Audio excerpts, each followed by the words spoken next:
Hi, everybody. How are you doing? Well, I just wanted to tell you that we're in week 4 and everything's going great. But I want to go over the chapter 3 with y'all today. I know we started it last time, but this is B2C, and that is business to the customer or consumer.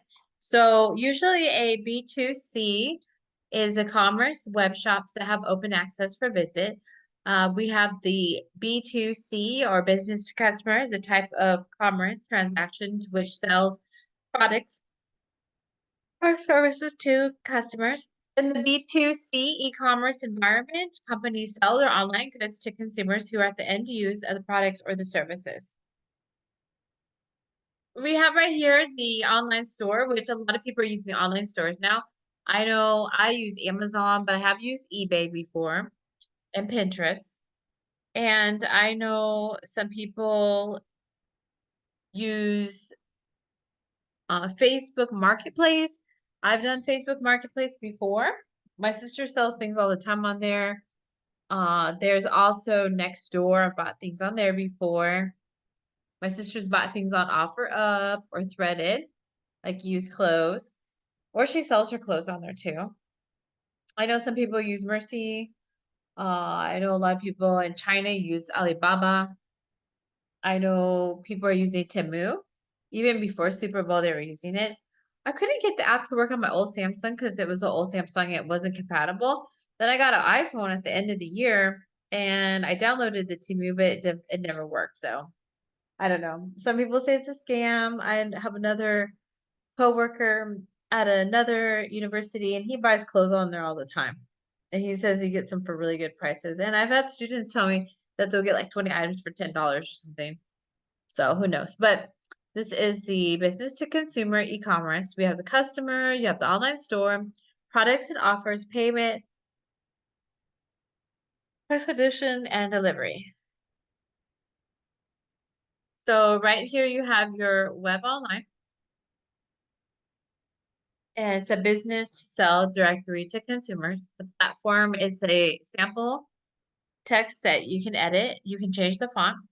Business, this is a sample text that you can edit. Business, this is sample text that you can edit. And of course, it's a sample text that you can edit. And then you have consumer sample text that you can edit. Another sample text you can edit. Another sample text you can edit. Then you have the greatest a B2C customer acquisition. You have differentiating competitors, privacy and or privacy regulations, increasing cost. You have the CPM of current channels. You have the internal issues like limited operational resources or hard to reach goals. You have decreasing conversations and promotions and offers, and you have reaching the target audience. Yes, there are pros and cons. Some of the pros, that's a little thumbs up there, is ability of choice, the reduction in cost to consumers, availability of rare goods, and saves times, transportation costs, and energy. The cons here is the reliability of the product, especially free delivery is never free and susceptible to phishing, online scamming, and cyber crimes.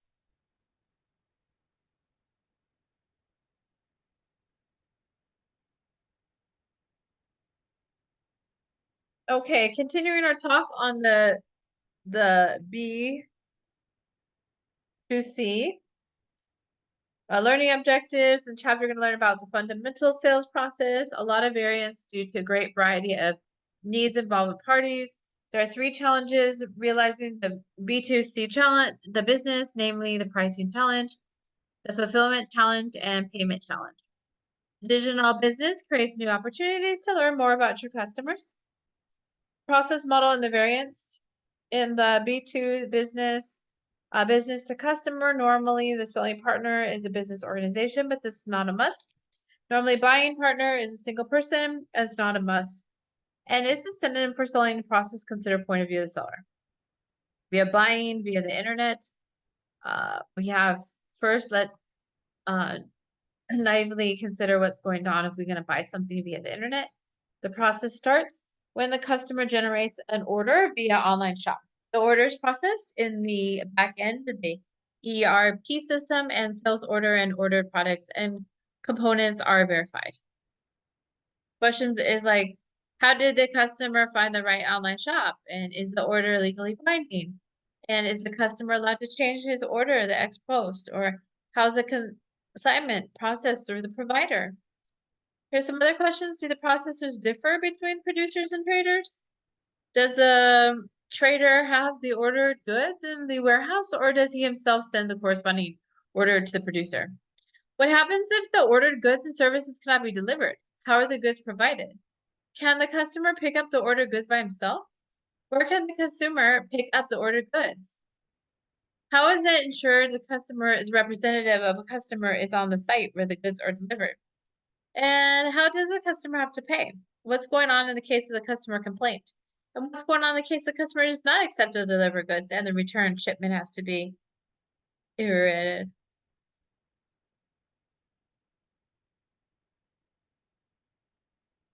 The information step. How does the process start? The first variant, as the customer becomes active. Even if we have different between the starting point, it may be different. Product service is clear, the supplier has already been selected. Or it has not been selected, or has it been determined? So the customer may enter the process via search engines, marketplaces, multi-shop communities, rating platforms, or known providers, respectively, for their websites and online shops. Within those entry paths, some questions arise. Who pays the information provider?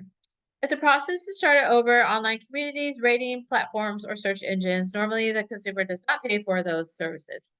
Who is the owner of the information sources? Rating platforms for product and price comparison are operated and owned by the publishing companies. Online communities are time established and administrated by providers or lobby organizations. And who benefits? And finally, how does the payer, if not the consumer, restrict or filter the information which is forwarded to the customer? The result of this step will be that the customer identifies relevant products and services, the customer identifies relevant providers, the customer conducts a pre-selection, or the customer makes a final decision. Cookies or tokens or short packages of data pass between communicating programs where the data is typically not meaningful to the recipient program. I have a little video for you to see.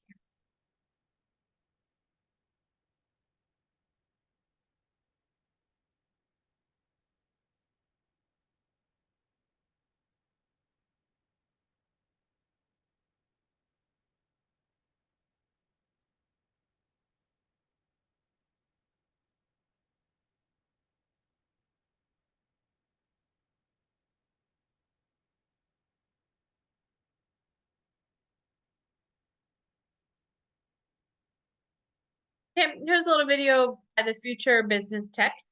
It's called Future Economics. Future Commerce. 9 trends that will exist in 2023 and 2030.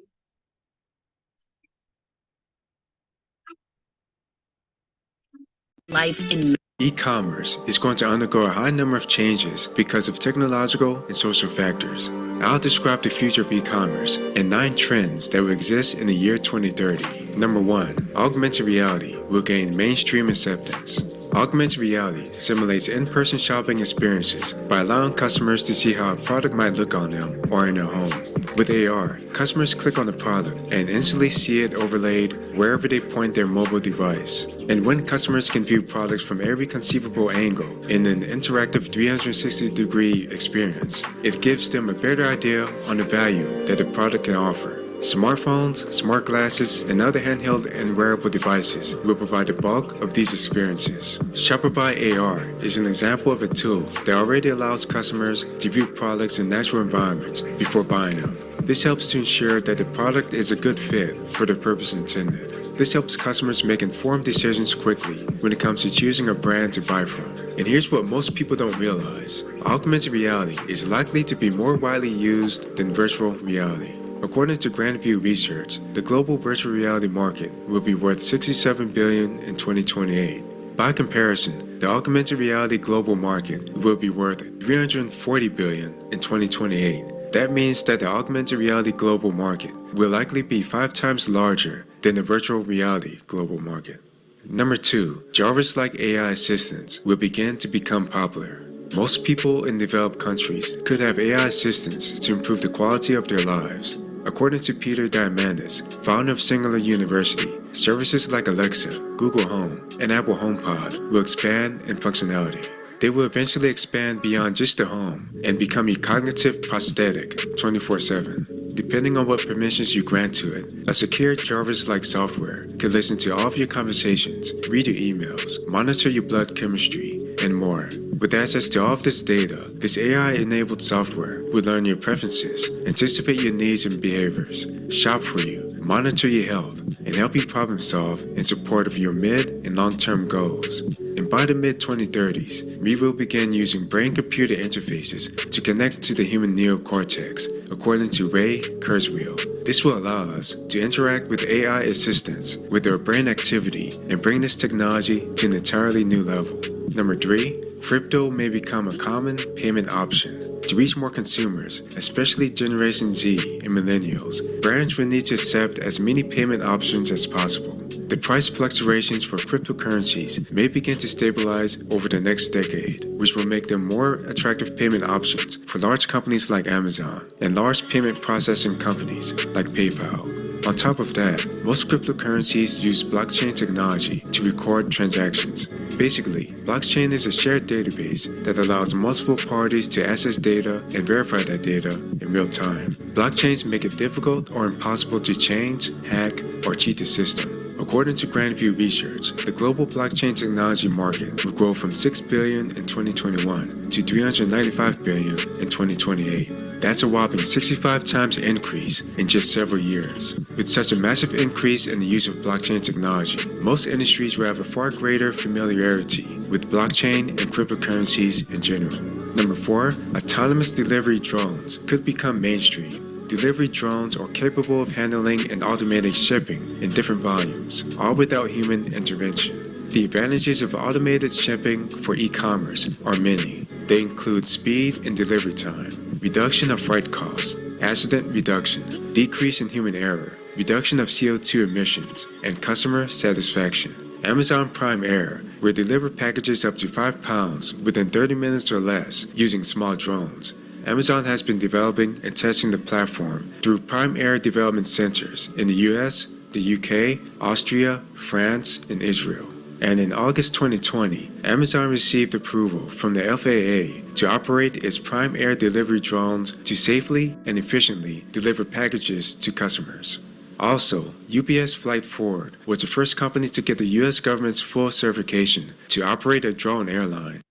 Number 5, virtual reality will play an essential part of marketing initiatives. The use of virtual reality devices will allow people to view products from any angle imaginable and see those products in action within virtual environments. With virtual reality, we could quickly change the type of product we are looking at and change the environment so that we could view the products in different contexts. It's expected to transform multiple industries such as education, social media, video games, and entertainment. Number 6, in-app purchases on social media platforms will be commonplace. Facebook and Instagram make it easier than ever to let consumers buy products without ever leaving those platforms. Facebook Shops lets you set up a shop that people can browse and lets people buy your products directly on Facebook. Instagram shoppable posts allow you to add your products to your Instagram post. Likewise, Pinterest has a buyable pins feature that allows shoppers to buy products directly on Pinterest. These are perfect tools for companies to increase their sales because 54% of social media users research products using social media. Not only that, these tools simplify and shorten the customer journey and reduce abandoned transactions. Number 7, emerging markets will play a huge role. In July 2021, there were more than 4.8 billion users online. That was 63% of the world's population of 7.7 billion. Cybersecurity Ventures predicts that there will be 7.5 billion internet users by 2030. That would be 90% of the projected world population of 8.5 billion in 2030. A high percent of those additional internet users will live in emerging markets like India, China, Brazil, Russia, and South Africa. That's going to lead to an extra 2.7 billion potential consumers on the internet. that could lead to a massive increase in profits for e-commerce-based companies of all sizes. Number 8. Voice commerce will grow in popularity. Voice commerce will top $40 billion in the US by 2022. Even though the global smart speaker market is growing rapidly, the majority of voice activity occurs on mobile devices through virtual assistants. It's also very common for consumers to use voice search features in search engines such as Google and Bing to search for products. Since voice search typically happens in the form of questions, the page ranking of various websites and web pages could be greatly affected over time. Number 9. More product descriptions will be in the video format. According to studies conducted by Social Media Today, 60% of shoppers would rather watch a product video than read a product description. Also, 64% of shoppers are more likely to purchase a product after watching branded videos on social media. These studies help prove that shoppers want more interactive experiences when making a purchase to better understand the value being offered. Additionally, the video format is ideal for providing product demonstrations and utilizing internet influencers. Amazon is already using more product descriptions in the video format, and this trend will only continue to grow throughout the entire e-commerce space. Thanks for watching. Make sure to watch the video to the right about the future of augmented reality. What's it like to learn math on Brilliant.org? Brilliant gets you hands-on to help you learn by doing. Learn topics from everyday math to calculus and beyond. You'll solve fun problems and learn from clear and intuitive explanations. Brilliant has thousands of interactive lessons in math, science, and computer science, because studies show that interactive learning is 6 times more effective than watching lecture videos. With over 10 million users around the world, Brilliant is the best place to learn interactively. Get started for free at Brilliant.org. Hate commercials.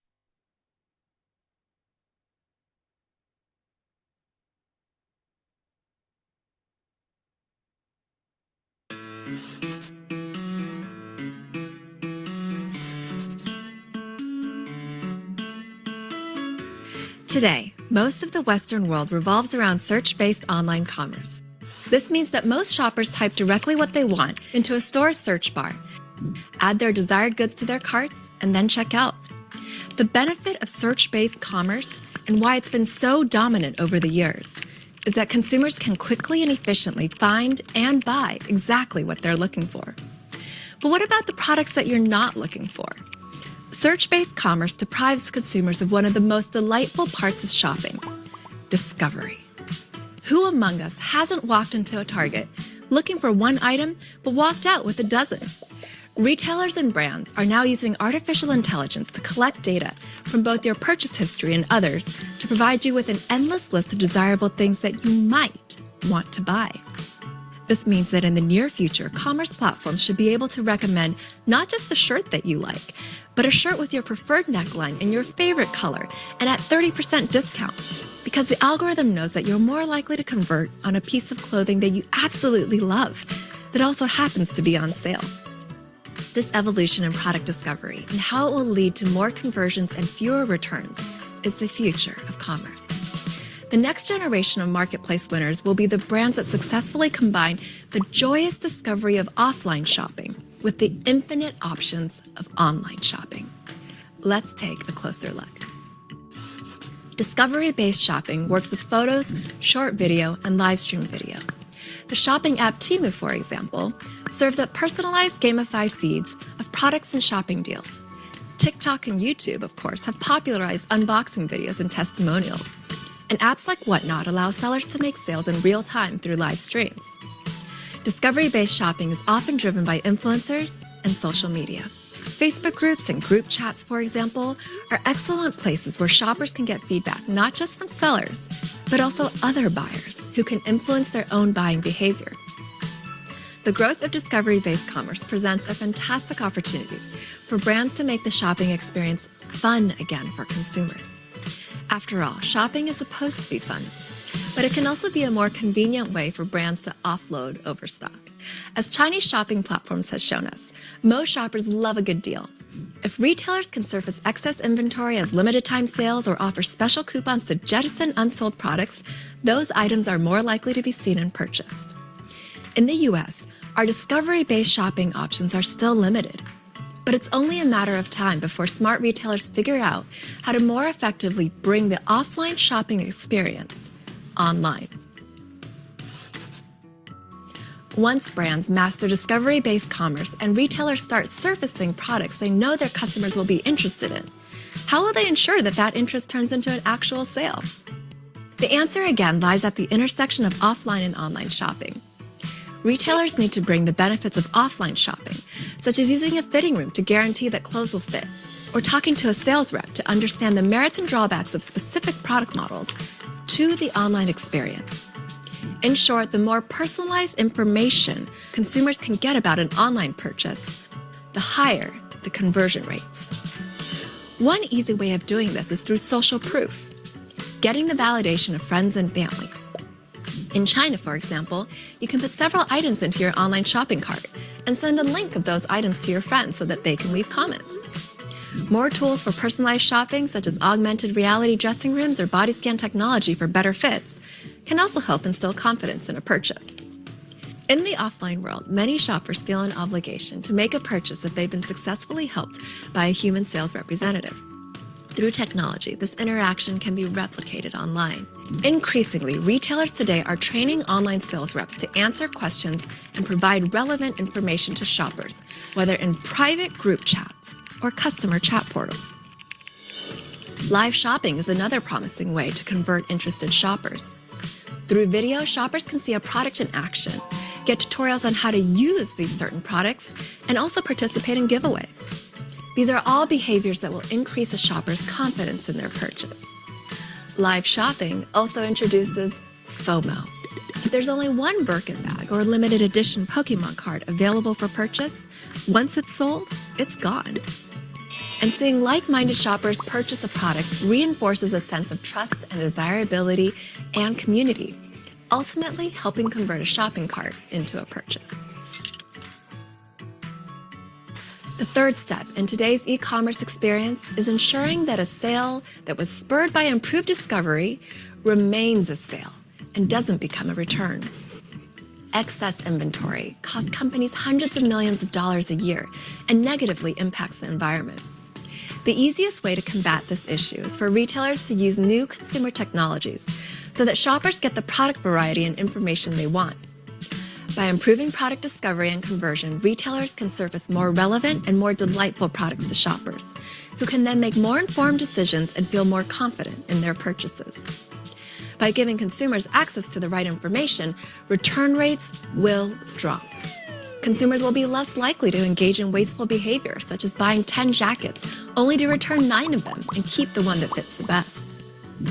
Additionally, more brands are introducing AI-powered software into their purchasing decisions, which factors in real-time data such as sales, sell-through, and conversion. Such software can help retailers better predict returns and manage that excess inventory in their warehouses. Largely driven by sustainably minded Gen Z shoppers, companies like Target, Lululemon, Gucci, and Rent the Runway are also adopting tech-enabled resale programs and beefing up their focus on secondhand shoppers.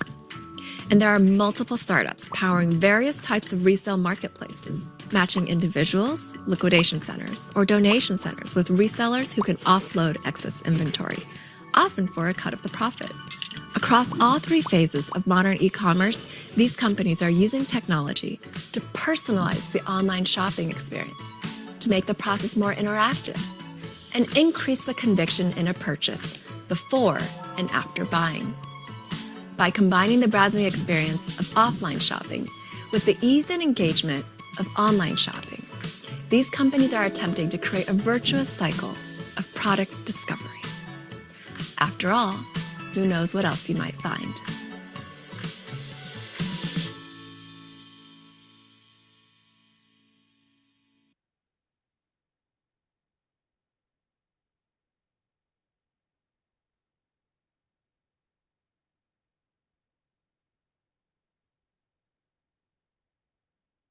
Right, those were some good videos about e-commerce.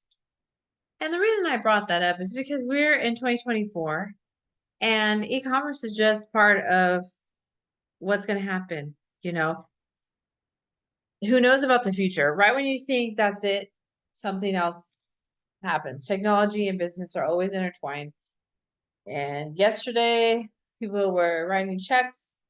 The next day, They're using debit cards and credit cards, the chips on their card after the swipe. And then they're using their phone to pay with Google Pay and Apple Pay with the Samsung and the iPhones. And then they said, well, let's just do it with the palm of the hand. Well, let's just do it with the microchip in the hand. So technology is always progressing. We have recommendation engines. Those are software systems. They analyze what the consumer has purchased or checked. From the behavior, they make conclusions what the customer could be interested in as long as he visits the online shop the next time. You're always getting persuaded to buy things. Another approach is to systematically build the customer profiles. Is a run of the CRM system, customer relationship management. Here, the supplier puts together all the information about his customers and manages the resulting customer profiles. Also, online communities can be a place where customers allow deep insights into their thinking, their preferences, and their aversions. At the end of the step, there should be a result the customer has identified, the customer request has been identified. A decision has been made whether the customer would be served or not. It has been checked, and the request, the product, and service can be delivered.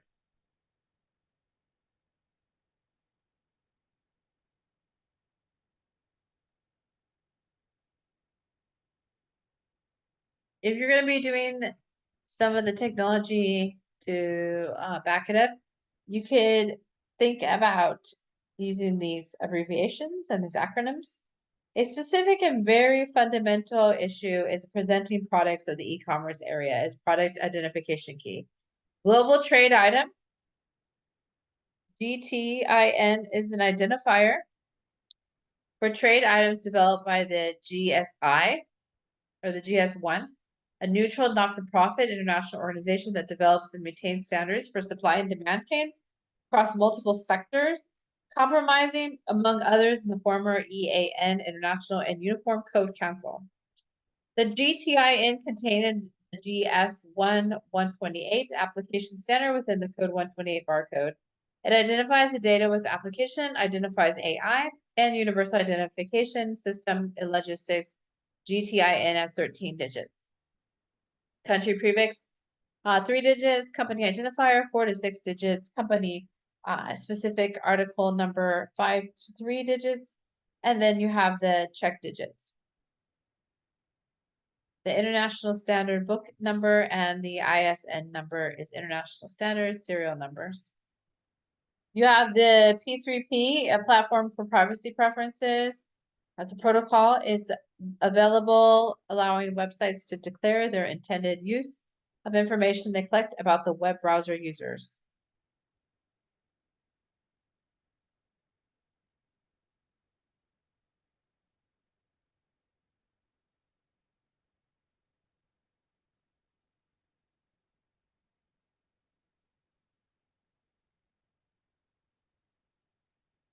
The electronic shopping cart is provided.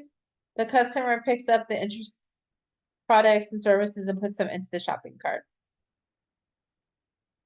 I mean, you could buy things on anything, and they have little shopping carts. I bought things at Target before. I bought things at Walmart, and they have little shopping carts. Chewy. I mean, you name it. A lot of stores nowadays have the online, and they have the little shopping cart online. Especially after Amazon, a lot of people like to shop online. It's just convenient. You're like, oh, why didn't I ever think of this before? You're going to run a solvency check, either based on his own customer profile data or sometimes by sending a request to a specific financial information service provider. The junk orders, where people order things just for fun and never plan to accept delivery and pay for delivered goods. And if real goods have been sold, the contract between supplier and customer is followed by a compilation of the ordered goods. If goods are not in stock by the online shop, they have to be ordered at the producer, and either they can be taken from the producer's warehouse or they can be produced. When the ordered goods are available, they must be coincide, packed, and forwarded with transportation.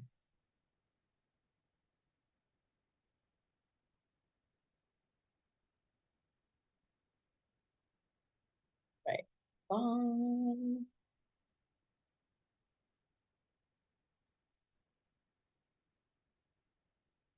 have another PowerPoint I'm going to go over with you, but I have too many things open on my screen. So let me close out some of my stuff. Then I can find where I put it.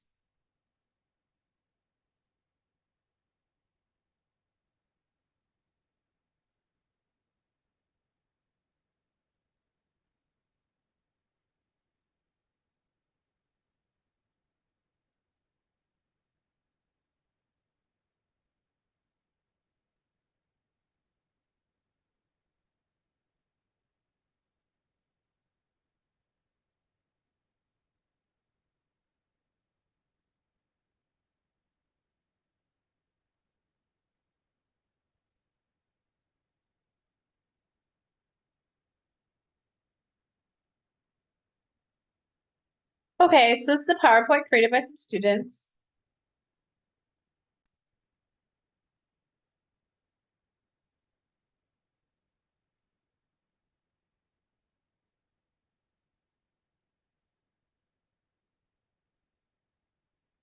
Joe and Stacy and Jim. The overview here is what and who is the business to consumer e-commerce, how big is it, where's it headed, demographics, tax implications, security impact of September 11th, and what it's been lately. What and who is the Quickstar.com country with the highest percentage of at-home internet use and online industry hardest hit by attacks on September 11th? What's the business to consumer e-commerce? So you have in the broadest terms, business to e-commerce can be defined as the transactions, and the interactions between the consumer and business where the part of the exchanges are conducted over the internet. We have the traditional retailers. You have things like Borders. It got sold to Amazon. And you had Pottery Barn, Toys R Us, Sears, Home Depot, Kmart, Talbot's, and Merrill Lynch. A lot of those went under. So apparently they didn't do really good.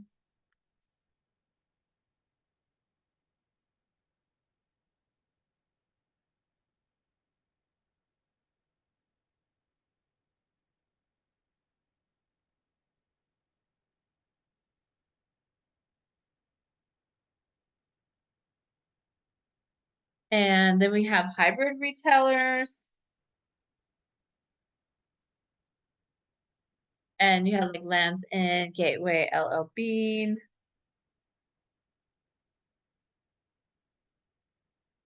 Yeah, Grizzly and Swab.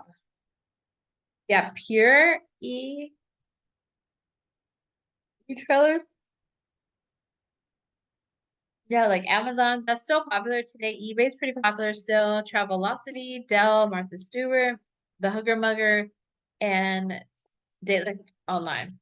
We see how some things like Airbnb was really popular and now not so much. But, you know, it was popular. Okay. We have eBay, Amazon.com, Dell.com, Buy.com, Egghead.com, Gateway, Quixer, Ubid, Barnes and Nobles, and Siberian Output. Value America, we have Micro Warehouse, microwarehouse.com. We have the etoys.com, Lands End, the Spagel Group, Spagel.com, Eddie Bauer, the news.com, fingerhut.com, addiesanctions.com, and Addie Sanctions.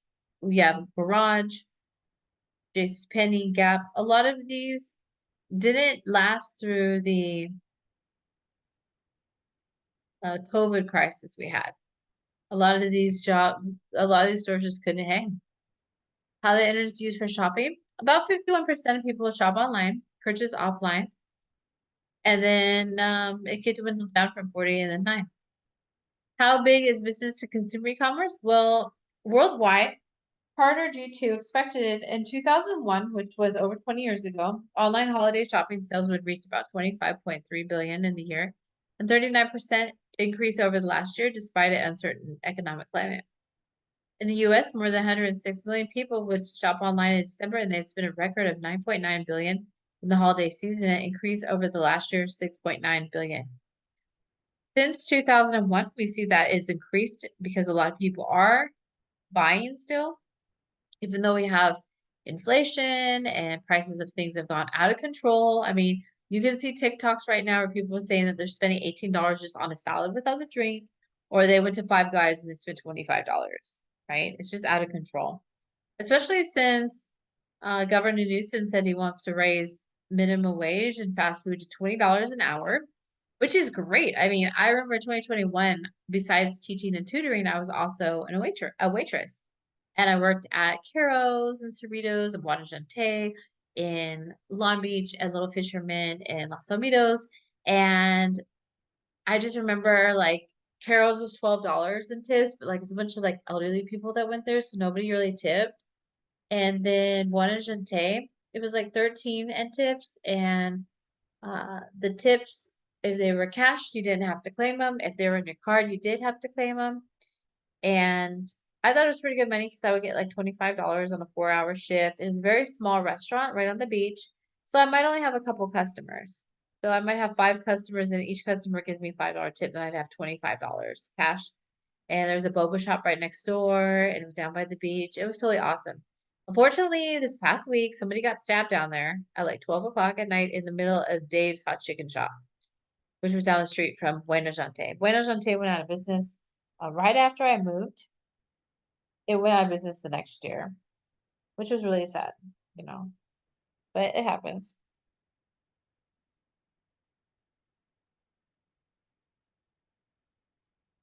But yeah, and Caro's went out of business, and then Little Fisherman got new management.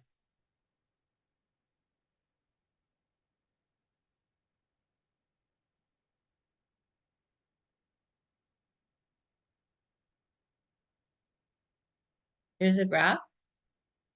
Projected worldwide e-commerce.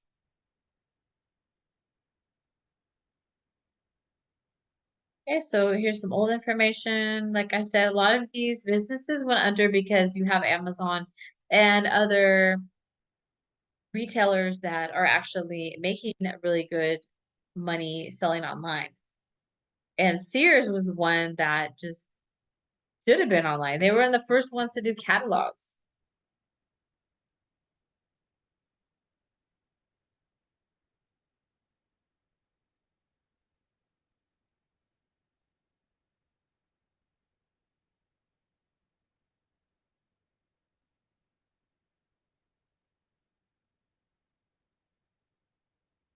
It's really sad. I never worked at Sears. I had 2 interviews there, but I ended up working at Robinson's May, and that went under too.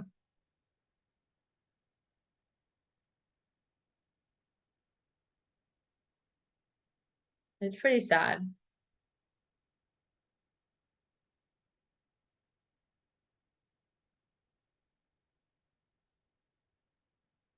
Here's a little joke about why Sears went bankrupt. I'm trying to share my screen with you, but it's just not sharing today. Question: would you build a website for a major brand with more than 200 million users? You're leaving Sears, you're headed toward the... Oh, listen, you know what else you do while you're there? You always take time to look at that 72-drawer tool chest. Every Sears store has one. They've never sold the darn thing. Nobody wants it. It weighs a ton and a half. Where would you put it?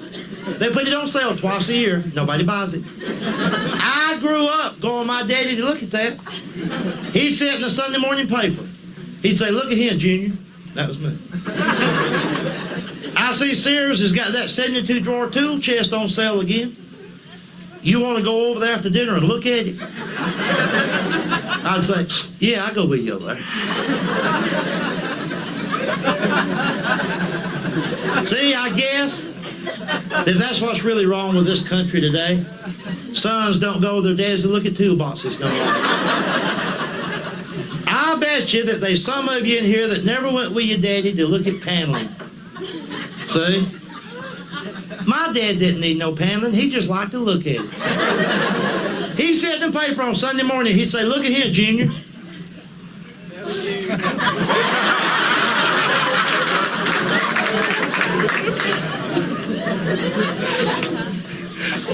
I see they got that paneling on sale again. You want to go over there and look at it? I'd say, "Yeah, I go with you there." Anyway.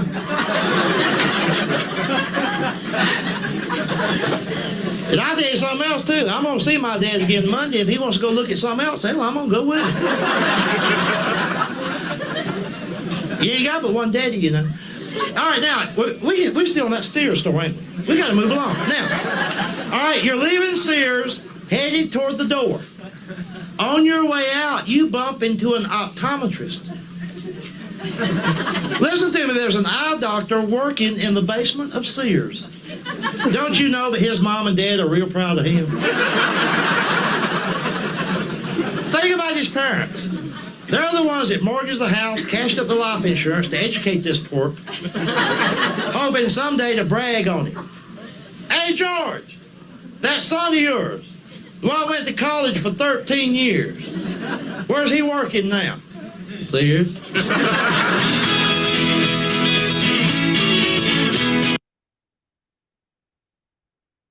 He's an old comedian. Okay, that was why Sears went bankrupt. Going from survival mode my whole life to having enough money to like take my kids on vacation. Working does not bother me at all. Yeah, and I think we all took for granted that that would be a. That's him. No. So no. All right. Let's go ahead and take a little break for 10 minutes.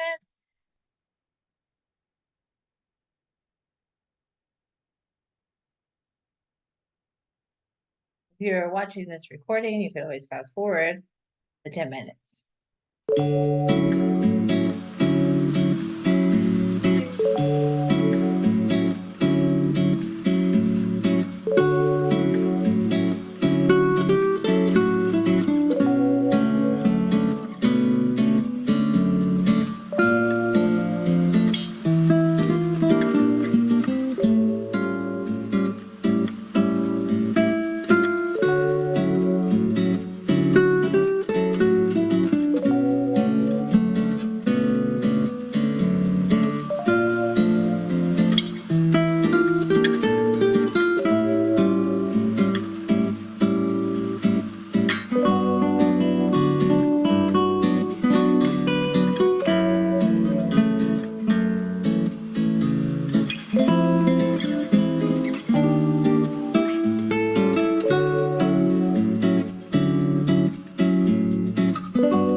Metagenics soothes vaginal and urinary tract discomfort with Ultraflora Women's, a once-daily supplement with targeted probiotics, clinically shown to support healthy vaginal odor and bacterial balance and promote a healthy pH.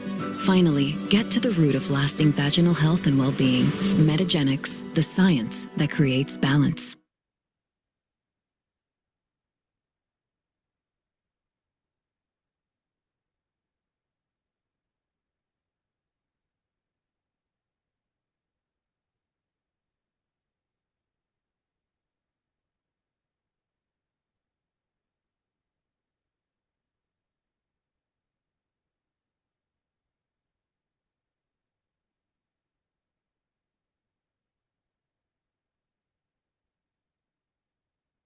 Right. So back to this. We have billing, invoice, and step. After the confirmation of delivery and the billing, invoice and step can be started.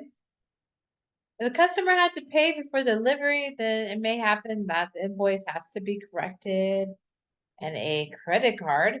If the value is delivered, the goods was lower than the value of the originally ordered goods or debt note.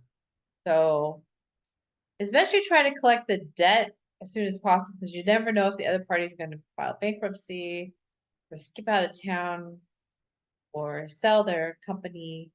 So I would try to get the funding as soon as possible. I have a gardener and he sends my bill to me and he sends it via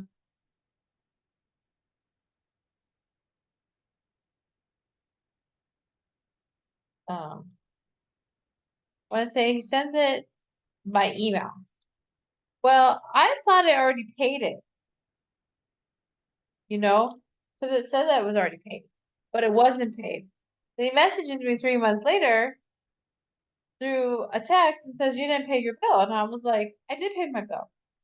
Then he screenshots his bookkeeping and said, no, you didn't. You looked at the bill, but you didn't pay for it. And I checked it off that you paid it. Well, I guess I did look at the bill. I don't know what happened because I thought I paid for it and I checked it off in my own book. And then he checked it off in his book. And then 2 months later, he realized, oh, you didn't pay for it. So we're already in March and he messages me and says, you didn't pay for your October or your December bill. I ended up giving him an $8 tip, because I felt bad that I gypped him. But then I was like, why didn't he catch the books before? Like, I guess I looked at it in December and January. I pulled it up from my email, but I didn't pay for it. And I checked it off in my book as if I paid for it. And he checked it off in his book too that I paid for it. And I have 3 bank accounts. I also have 3 credit cards. So I went through all my bank account statements. I went through all my credit card statements. And I guess I didn't pay it, which was so crazy. So I paid it. But I was like, this is weird. Like, I can't believe this, So don't do that to people. Have your bookkeeping as best as you can, And I was like kind of upset myself. I was like, what? I checked it off in my book that I paid it, but I didn't pay it.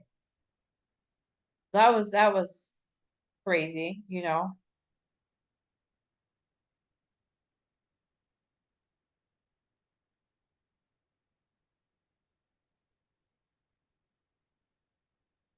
He's raised his price too.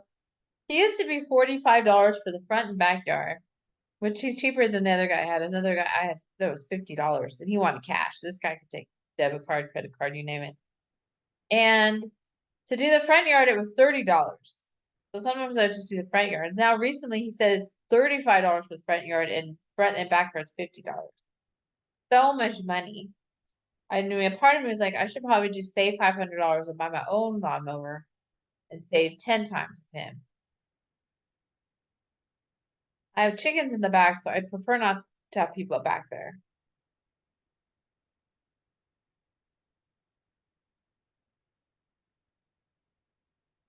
I have a little rooster, but nobody really knows he's a rooster. He does crow, but he's really little. He kind of looks like one of the girls because he's real fluffy. He's a little silky and he's scared of everything. He always runs.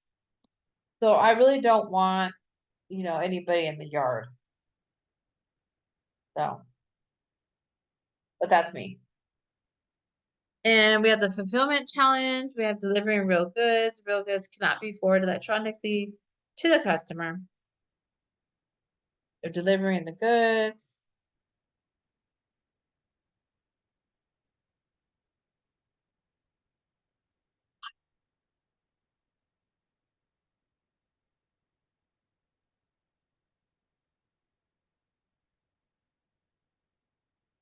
Payment challenge.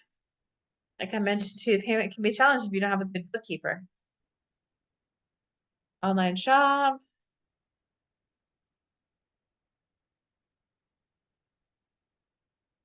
Procurement platform.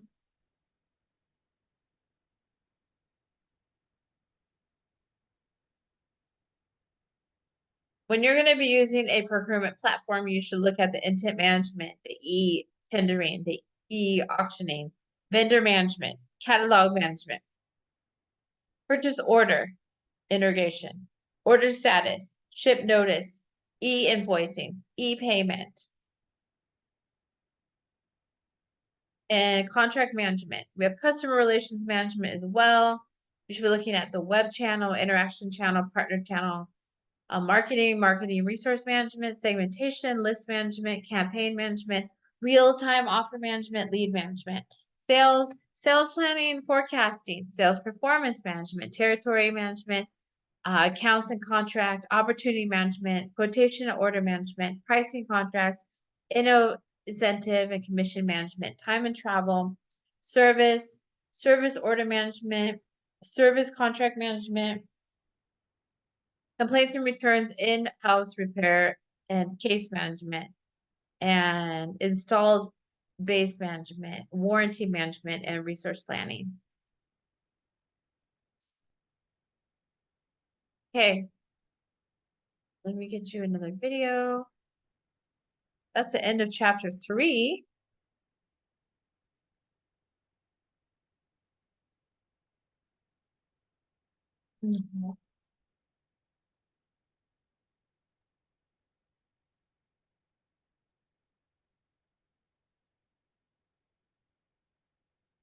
The future of commerce from ancient Rome to virtual reality.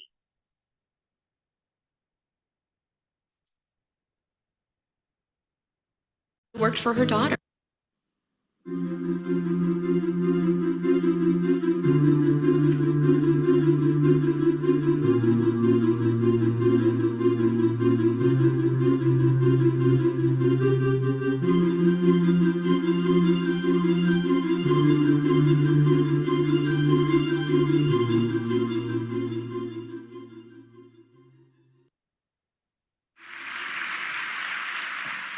Hi everybody, I'm Morgan Linton, and today I am really excited to talk with you about the future of commerce. And really, if we're going to talk about the future, it's absolutely critical that we start with the past to understand really how we got to where we are today. And so really one of the first innovations when we look at how commerce has changed over time is this, the Sears catalog.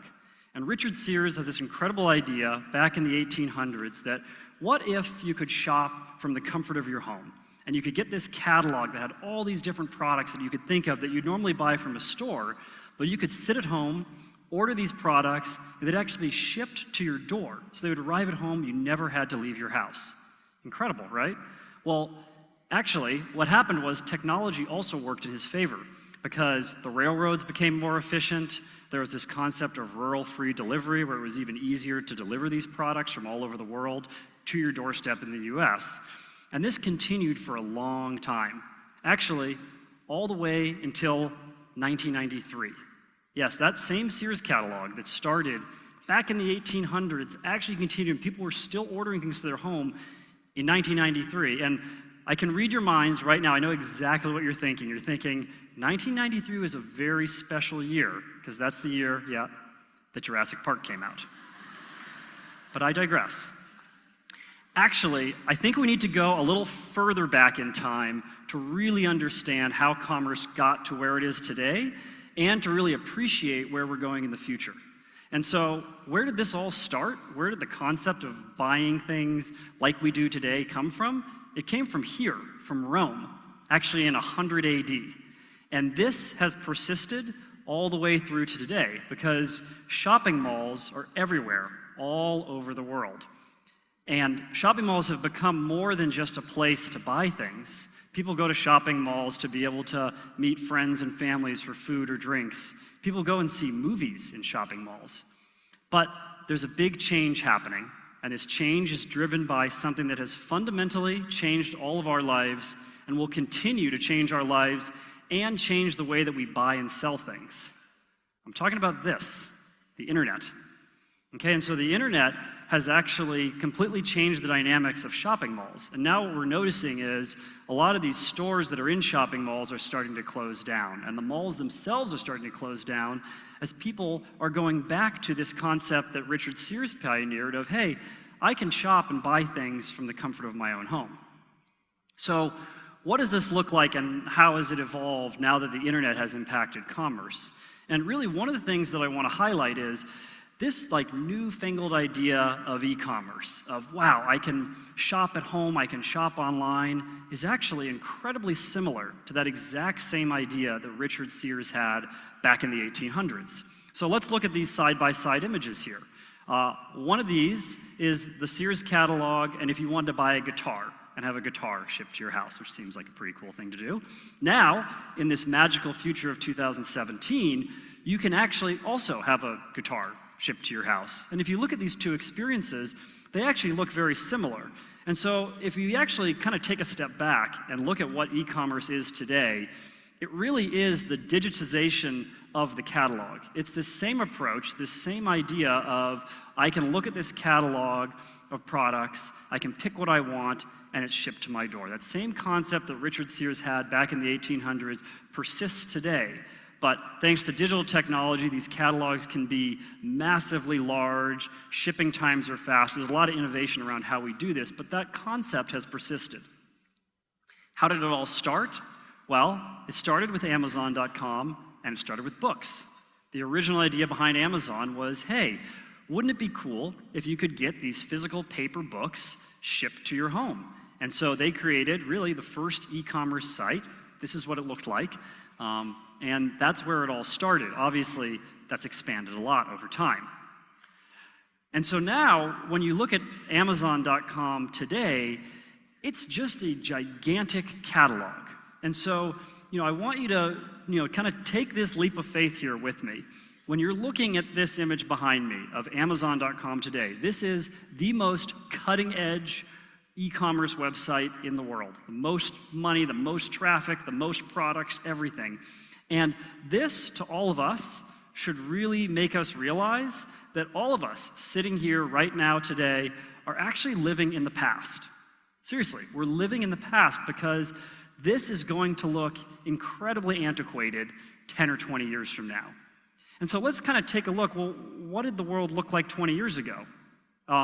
And to do this, I've actually brought a time machine with me, and we're going to go back to the future now. And so, how does the world change when we have a new way to be able to visualize and see things on the internet in a commerce setting? And really, it's a big change that I think no one's probably going to believe now, but 20 years from now, you're probably going to say, oh, wow, maybe I should have seen this coming. And it's the end of physical screens. So right now, you go home, and there's your TV, and you have a TV screen, and your computer has a screen, and well, maybe you have a laptop, but that's just a keyboard with a screen attached to it, or a tablet, which essentially is just a portable screen, or your smartphone, which also has a screen. Well, in the future, augmented and virtual reality are actually going to replace the screen. So instead of having this physical screen, you're going to wear a headset, and in the case of augmented reality, that's going to project a holographic image in front of you. In the case of virtual reality, that's going to immerse you in a virtual world. But you won't necessarily go home and sit in your living room and look at a physical screen. You'll actually go home and sit in your living room and put your headset on, or maybe the glasses you're already wearing have that holographic technology built into it, and it will project the most high-resolution images directly in front of your eyes. So, going back, thinking about this and going, well, that seems far-fetched. How is it possible? None of us have these devices in our homes right now. Well, let me remind you that this is what a computer looked like 20 years ago. This is what a television looked like 20 years ago. And this is what a car looked like 20 years ago. If you compare this car to a Tesla, it seems like this has to be at a 100-year difference. But technology is moving very quickly. Innovation is happening fast.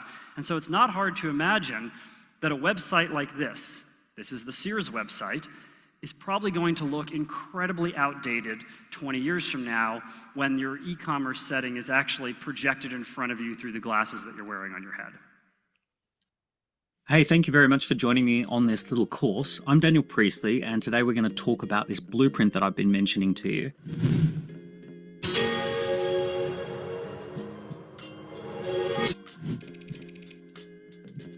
It is going to generate lots of really high quality warm leads for your business. Why can I say that so confidently? Well, so what is this world going to look like? How are you going to shop in AR and VR? Well, the really interesting thing about it is we're actually going to go back to that very similar shopping experience that you had in 100 AD. The idea of being able to go into a world where you can actually look at products and move them around and walk around them and then instantly buy them. And so an example like this here is something that actually already exists today.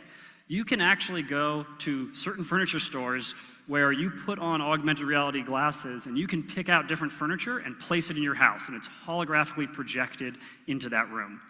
And so this changes everything because we go from this flat catalog approach that we've really had since the 1800s, since the Sears catalog, and we move back into this much more immersive, experience-driven world where shopping means being able to, first off, use a different input device than we've used. You remember the mouse, and that evolved into the trackpad. Well, now you can use these things again, your hands.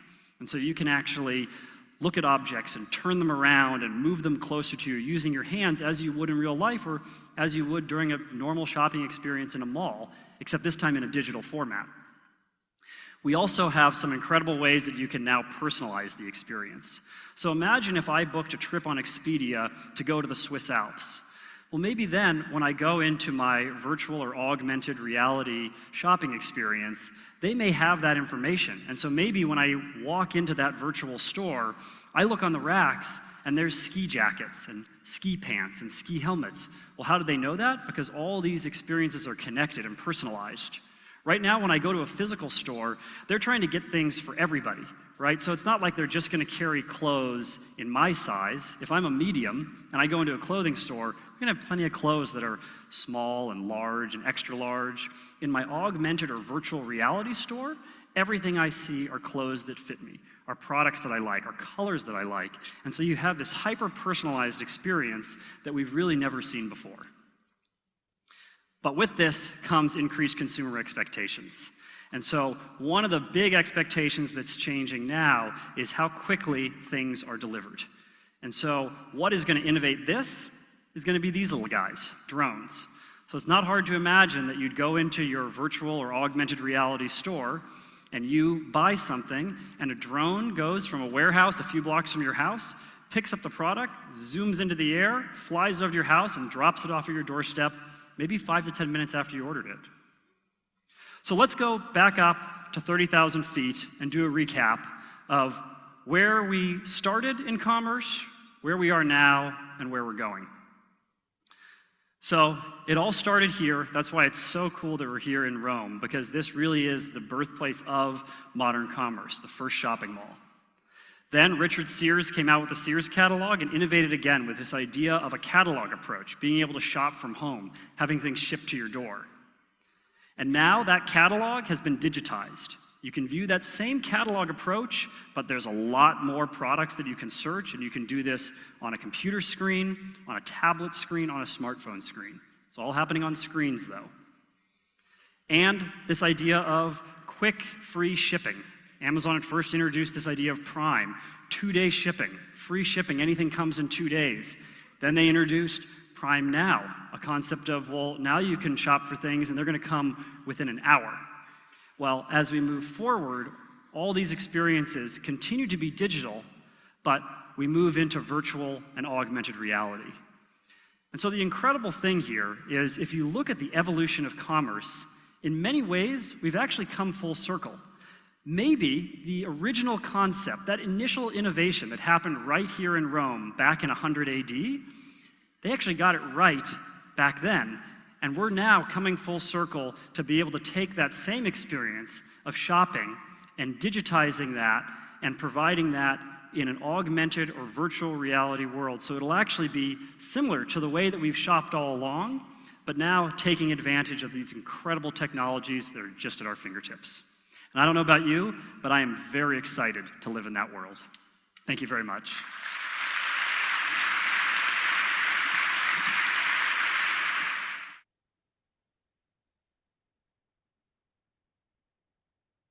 All right, so that concludes today.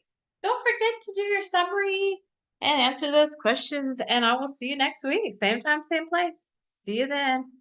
Bye, everybody.